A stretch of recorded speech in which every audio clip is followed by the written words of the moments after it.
یا عزازیل کا ذکر ملتا ہے۔ یونانی کتابوں میں اسے اپولین اور کتاب مقدس میں لوسیفر یا سیٹن کہا گیا ہے۔ ہیلو گائس، میرا نام ہے شیوم۔ عزازیل کون تھا؟ ٹھیک ہے، یہ ہمارے پاس کمنٹ آیا تھا، ٹھیک ہے، تو اب ویڈیو کو سٹارٹ کرتے ہیں۔ انسانوں کی پیدائش سے ہزاروں سال قبل کا زمانہ، جب آسمانوں میں خدا کے ایک مقرب اور چہیتے بندے کی شہرت عام تھی، فرشتوں کو درس دینے والا استاد جسے اللہ نے بلند مقام بخشا تھا، لیکن ایسا کیا ہوا کہ اس نے خدا سے بغاوت کر دی اور دربار الہی سے دھتکار دیا گیا۔ حضرت آدم علیہ السلام کی پیدائش سے قبل آسمانوں پر دو قسم کے مخلوق رہتی تھی، ایک نوری اور دوسری ناری۔ نوری مخلوق نور سے پیدا کیے گئے تھے جسے ملائکہ یا فرشتہ کہا جاتا ہے۔ یہ دن رات عبادت الہی میں مصروف رہا کرتے تھے اور ان کے یہاں نہ عورتیں ہوتی تھی اور نہ ہی ان کی نسل چلتی تھی۔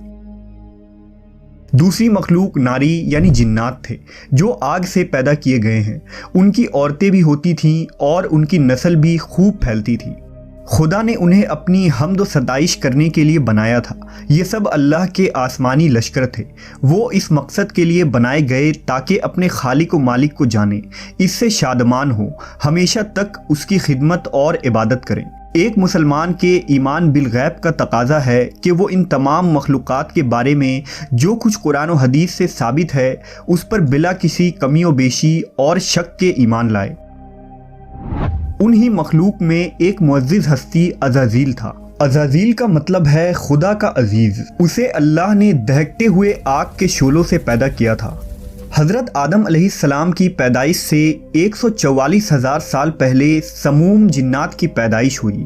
یہ جنات کا بابا آدم تھا۔ سموم جن کو زمین پر بھیج دیا گیا، جہاں 300 سال گزرنے کے بعد زمین پر اسے اپنی نسل کی جن مخالف ملی، جس سے اس نے شادی کر لی، اور وقت گزرنے کے ساتھ کثیر تعداد میں اس کی اولادیں ہوئیں۔ ابتدا میں تو یہ قوم جنات اللہ کے فرما بردار اور اطاعت گزار تھے، لیکن بہت جلد یہ سرکش اور نافرمان ہو گئے۔ جب ان کی بدعمالیوں کی حد پار ہو گئی تو کثیر تعداد میں جنات نے موت کا ذائقہ چکھا اور وہ مر گئے۔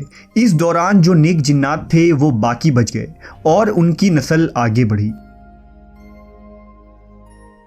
انہی جناتوں میں ایک مشہور جنات جن چلیپا تھا۔ چلیپا کا چہرہ ببر شیر جیسا تھا۔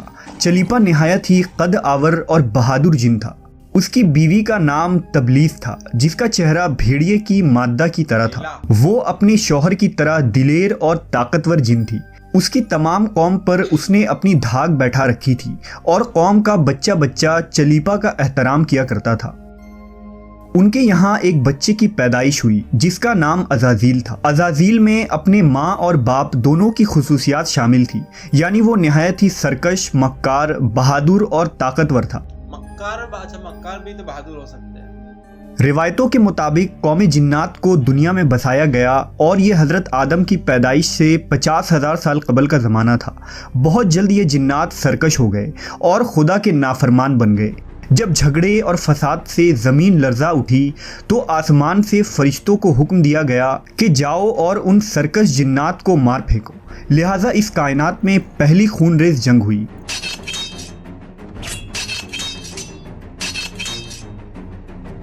جس میں عزازیل کے ماں باپ یعنی چلیپا اور تبلیس نے بڑی بہادری سے جنگ کی، لیکن فرشتے ان پر غالب آ گئے۔ فرشتوں کا وار ان جناتوں پر اس طرح پڑتا کہ وہ اشک کھا کر گر پڑتے۔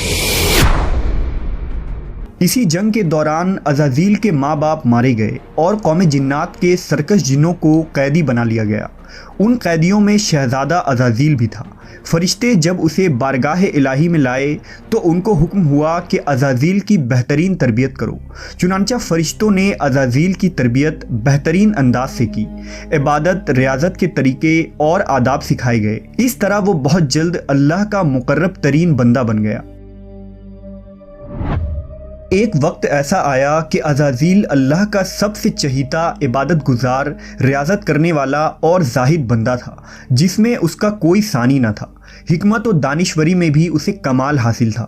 عزازیل اپنی عبادت و ریاضت کی وجہ سے اس درجے تک پہنچ چکا تھا کہ اسے فرشتوں کا معلم مقرر کر دیا گیا اور آسمان والے اسے عابد کہہ کر پکارنے لگے۔ حضرت کعب بن احبار کا بیان ہے کہ عزازیل 40,000 برس تک جنت کا خزانچی تھا، 80,000 برس تک فرشتوں کا ساتھی رہا، 20,000 سال تک فرشتوں کو واز سناتا رہا۔ جس ممبر پر بیٹھ کر عزازیل فرشتوں کو درس دیا کرتا تھا، اسی ممبر کے نیچے حضرت جبرائیل، میکائیل، اسرافیل اور عزرائیل علیہ السلام بیٹھ کر اس کی درس و تدریس سنا کرتے تھے۔ لیکن اللہ کو بخوبی آگاہی تھی کہ یہ اصل میں لعین ہے اور ایک معین مدت کے بعد ذلیل ہوگا، اور اپنے انجام سے غافل اس عزازیل کا خاتمہ کفر کے حالت میں ہوگا۔ لہٰذا ایک روز عزازیل نے لوح محفوظ کو دیکھا کہ اس میں ایک عبارت تحریر کی گئی ہے جس کے الفاظ تھے کہ میں اللہ کی پناہ مانگتا ہوں شیطان مردود سے۔ اس عبارت کو پڑھتے ہی عزازیل غالباً 2000 سال تک روتا رہا اور بارگاہ الہی میں حاضر ہو کر دریافت کرنے لگا کہ اے رب العالمین، یہ شیطان رجیم کون ہوگا جس سے پناہ مانگی جائے گی؟ اللہ نے عرض کیا، ہمارا ایک ایسا بندہ جسے ہر نعمت سے سرفراز کیا جائے گا مگر ایک حکم نہ ماننے کی وجہ سے وہ مردود ہو جائے گا۔ عزازیل نے خواہش کی کہ میں اس ملعون کو دیکھنا چاہتا ہوں، جس پر اللہ کی جانب سے عرض کیا گیا کہ تو جلد اسے دیکھے گا۔ عزازیل ہر لمحے اس سوچ میں غمگین رہتا کہ آخر وہ ملعون کون ہوگا جو خدا کا حکم ماننے سے انکار کرنے کی جرت کرے گا۔ اس خوف سے وہ مزید عبادت اور توبہ میں مصروف رہنے لگا، یہاں تک کہ ہزاروں سال بیت گئے۔ جب ایک روز عزازیل کو معلوم ہوا کہ اللہ تعالیٰ ایک نئی مخلوق پیدا فرما رہے ہیں جس کے لیے دنیا کے ہر کونے سے مٹی لائی گئی ہے، اللہ تبارک و تعالیٰ نے حضرت آدم کے پتلے کو اپنے دست قدرت سے پیدا فرمایا اور یہ بغیر روح کے 40 سال تک اسی حالت میں پڑا رہا۔ فرشتے جب اس کے پاس سے گزرتے تو گھبرا جاتے، ان میں سب سے زیادہ گھبرانے والا ابلیس تھا۔ یہ اس کے پاس سے گزرتا تو اسے مارتا، جس کی وجہ سے اس جسم سے ایسی آواز نکلتی جیسے کھنکھناتی مٹی کی ٹھیکری سے نکلتی ہے۔ اور پھر وہ دن بھی آ گیا جب رب العالمین نے فرشتوں سے فرمایا کہ میں زمین پر اپنا ایک نائب بنانے لگا ہوں، وہ زمین پر میرے احکام کو نافذ کروائے گا۔ فرشتوں نے عرض کیا، اے پاک پروردگار، یہ زمین پر فساد برپا کریں گے اور یہ آپس میں خون ریزی کریں گے، جبکہ ہم تو دن رات آپ کی تسبیح کرتے رہتے ہیں اور آپ کی پاکی بیان کرتے ہیں۔ اللہ نے فرمایا، جو کچھ میں جانتا ہوں وہ تم نہیں جانتے۔ پھر اللہ نے حضرت آدم کو تمام چیزوں کے نام سکھا دیے اور انہیں فرشتوں کے سامنے پیش کرتے ہوئے فرمایا، اگر تم سچے ہو تو مجھے ان کے نام بتاؤ۔ انہوں نے کہا، تو پاک ہے، ہم تو اتنا ہی جانتے ہیں جتنا تو نے ہمیں بتایا ہے، بے شک تو بڑے علم و حکمت والا ہے۔ پھر اللہ نے فرمایا، اے آدم، ان چیزوں کے نام بتا دو۔ پھر حضرت آدم نے انہیں نام بتا دیے تو فرمایا، کیا میں نے تمہیں نہیں کہا تھا کہ میں آسمانوں اور زمین کی چھپی ہوئی چیزیں جانتا ہوں، اور جو تم ظاہر کرتے ہو اور جو تم چھپاتے ہو؟ پھر فرشتوں کو حکم دیا گیا کہ آدم کو سجدہ کرو، لہذا انہوں نے سجدہ کیا، مگر عزازیل نے سجدہ سے انکار کیا۔ اللہ نے فرمایا، تجھے سجدہ کرنے سے کس چیز نے منع کیا جبکہ میں نے تجھے حکم دیا؟ وہ کہنے لگا، میں اس سے بہتر ہوں کہ تو نے مجھے آگ سے بنایا اور اسے مٹی سے بنایا ہے۔ میں ایسا نہیں کہ اس انسان کو سجدہ کروں جسے تو نے سڑے ہوئے کھنکھناتے گارے سے پیدا کیا ہے۔ اللہ نے فرمایا، اب تو یہاں سے نکل جا، کیونکہ تو مردود ہو چکا ہے اور قیامت تک تجھ پر میری پھٹکار ہے۔ عزازیل نے کہا، اے میرے رب، مجھے روز محشر تک کی مہلت دے دے۔ فرمایا، جا، میں نے تجھے متعین وقت کے دن تک مہلت دے دی۔ اس نے کہا، مجھے تیری عزت کی قسم، میں ان سب کو یقیناً بہکاؤں گا، ان پر حملہ کروں گا، ان کے آگے سے بھی اور پیچھے سے بھی، اور ان کے دائیں جانب سے بھی اور بائیں جانب سے بھی، اور آپ ان میں سے اکثر کو شکر گزار نہیں پائیں گے۔ اللہ نے فرمایا، یہاں سے ذلیل و خوار ہو کر نکل جا، ان میں سے جو شخص تیرا کہنا مانے گا میں ان سب سے جہنم کو بھر دوں گا۔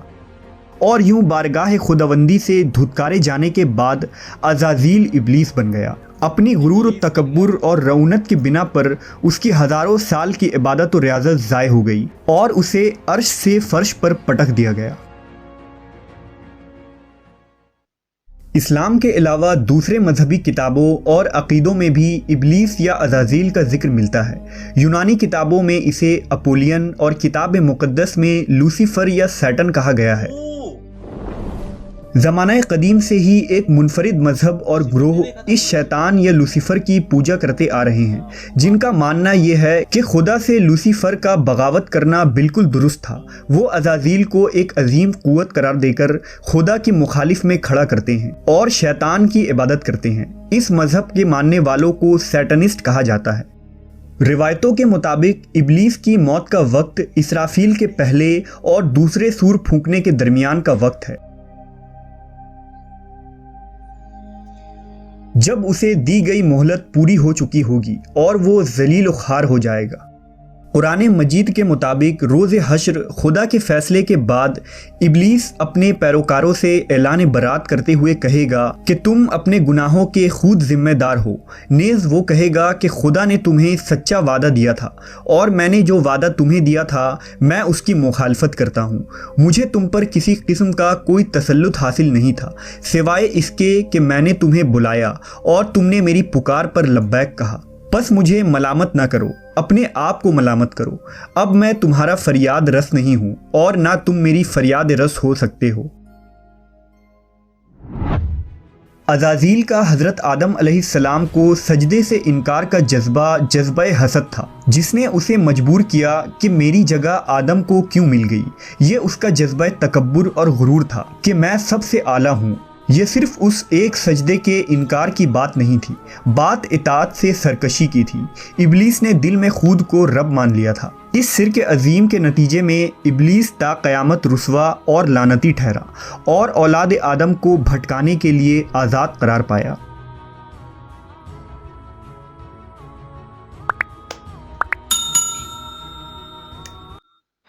بھائی لوسیفر ہم نے نا دیکھی ہے، مووی جو دیکھی تھی مووی سیریز لوسیفر کی، اور کتنے پیارے بنائی ہو۔ تھوڑا بیچ کے ایپیسوڈ تھوڑے بورنگ تھے، سٹارٹنگ اور اینڈ اچھا لگتا تھا، ٹھیک ہے۔ تو باقی اب بتا دینا یہ وہی سٹوری ہے کہ ہم نے کچھ الگ انہوں نے دیکھی بولا ہے؟ تو سٹوری تو سیم نہیں ہے، انہوں نے اپنے حساب سے موڈیفائن کر رکھی ہے، ٹھیک ہے۔ اس میں الگ ہے، اس میں تو اس کا پاپا ہوتا ہے، لوسیفر کا پاپا ہوتا ہے، ٹھیک ہے۔ اس میں تو سیدھا اللہ نہیں بولا نا، تو تھوڑا بہت فرق ہے۔ مگر یار اس کے اوپر نے ریئیکشن دیا، مگر بھائی میرے کو ایک بات غلط لگی، ٹھیک ہے۔ اس میں بھی تو یہی کہہ رہے ہیں نا کہ اللہ نے جو ہے دھڑکتے ہوئے شعلے سے بنایا، ٹھیک ہے۔ تو آپ یقین کر لیتے ہو ہاں بنایا ہے، ٹھیک ہے۔ مٹی ساری جہاں کی مٹی اکٹھی کر کے بنایا ایڈم کو، اور آپ یقین کر لیتے ہو۔ اور جب ہمارے میں بولتے کہ پاروتی نے اپنے جو ہے ہاتھ کو رگڑ کے ہلدی لگا کے اپنے اس سے بنایا، شریر کے میل سے گنیش کو بنایا، تب آپ بولتے ہو بھائی یہ کون سی، یہ تو ہو ہی نہیں سکتا بھائی، یہ بھائی چارہ ایسے ایک ہاتھ سے تھوڑنا چلے گا۔ ہم ماننے کو تیار ہے بھائی، ہاں بھائی مٹی سے بنایا ہے، دھڑکتے ہوئے شعلے سے بنایا ہے، کیونکہ وہ بنانے پہ آئے، کچھ بھی کر سکتا جب وہ اوپر والا بنانے پہ آئے بھائی، وہ یہ دھرتی اگر اتنی سینٹی میٹر سورج سے آگے آپ پیچھے ہو نا تو یہ دھرتی سب ختم ہے۔ اتنے ایک سینٹی میٹر کا حساب ہے، ٹھیک ہے۔ تو جب وہ اوپر بنانے والا نے اتنی سب کچھ بنا دی تو مٹی سے کیوں نہیں بنا سکتا؟ تو ایسے بھائی جب ہماری سٹوری آئے، ٹھیک ہے، تب بھی یقین کر لیا کرو، بھلے ہی آپ سر نہ جھکاؤ، مان بھائی ٹھیک ہے، وہ لوگ مانتے تو کوئی بات نہیں۔ اب میرے کو کمنٹ میں جو ہے انسٹاگرام کے کمنٹ میں ایسے یہ لوگ ہیں جو مانتے کہ گنیش کو شریر کے میل سے بنایا گیا۔ ارے بھائی تو یار آپ کے دھرم میں بھی تو لکھا ہوا ہے نا کہ ایک شعلے سے بنا دیا ایک انسان، بالکل۔ تو سب کے دھرموں میں یار ایسی سٹوریاں مل جاتی ہے، ٹھیک ہے۔ تو بس یہی تھا، کچھ اچھا لگا تو لائک سبسکرائب کرنا، بھائی۔